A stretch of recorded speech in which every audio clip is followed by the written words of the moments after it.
అవమానాలు, ఎందుకు ఈ నిందలు, ఎందుకు ఈ శత్రువు దాడులు అనేవి మన నోటి నుండి వస్తూ ఉంటాయి కదండి.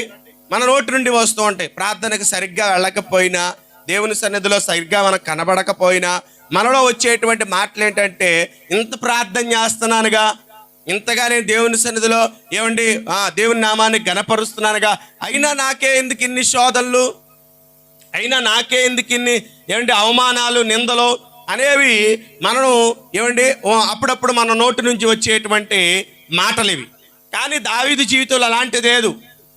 శత్రువులు వచ్చి తన కుటుంబాన్ని తీసుకెళ్ళిపోయారు, తన వెంబడిస్తున్నటువంటి వారి కుటుంబాలను చెరగొని తీసుకెళ్ళిపోయారు, తమ ఆస్తిని తీసుకెళ్ళిపోయారు, తమ యొక్క సంపాదించినటువంటి సంపాదనంతా కూడగట్టుకొని తీసుకెళ్ళిపోతే తను వెంబడిస్తున్నటువంటి ఆ 300 మంది సైన్యము రాళ్ళు రువ్వడానికి రాళ్ళు తీసుకొని తన మీదకి లేచినప్పుడు దావీదు ఏం చేశాడు?